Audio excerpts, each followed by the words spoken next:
അങ്ങനെ നീണ്ട 2 മാസത്തെ ലീവിന് ശേഷം ഞാൻ തിരിച്ച് കൊച്ചിയിലേക്ക് തന്നെ പോവാണ് ഗൈസ്. അതിനുള്ള പാക്കിംഗ് ആണ് ഈ കാണുന്നത്. 2 മാസം പോയ പോക്കേ എത്ര പെട്ടെന്ന്. ഞാനും അമ്മയും മുഖത്തോട് മുഖം നോക്കിയാൽ അപ്പ അവിടെ വഴക്കാവും. നാളെ എന്തായാലും തിരിച്ചു പോകാനുള്ളതല്ലേ എന്ന് വിചാരിച്ചൊന്ന് പുറത്തോട്ടൊക്കെ പോകാമെന്ന് വെച്ചു. അമ്മ അപ്പയ്ക്ക് ഒരു ചെരുപ്പ് വാങ്ങിയിട്ടുണ്ടായിരുന്നു. അപ്പ ആണെങ്കിൽ അമ്മയുടെ സെലക്ഷനെ പറ്റി കുറ്റം പറയാൻ.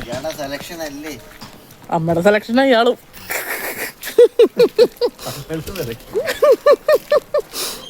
വഴിനീളെ ഒരു ഒടുക്കത്തെ ചളികളും പറഞ്ഞ് നടക്കുമായിരുന്നു എന്റെ തന്തപ്പടി.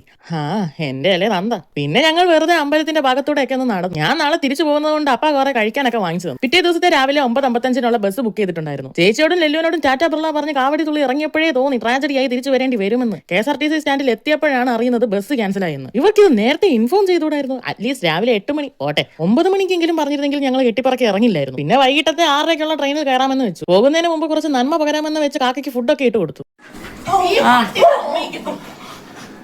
പിന്നെ ഗംഗയോടും പിന്നെ ഈ വികാരമില്ലാത്ത ജന്തുവിനോടും പറഞ്ഞിറങ്ങി.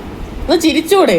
ഇത്തിരി ജന്മം ഇത്. പിന്നെ ഞാൻ എന്തൊക്കെ വന്നാലും കരയില്ലാന്ന് വീരവാദം പറഞ്ഞ ആളാണെങ്കിൽ കരഞ്ഞു. അല്ല, കരയിച്ചു. വഴക്കുണ്ടാക്കാൻ കാര്യമില്ലാട്ടോ ഇത്.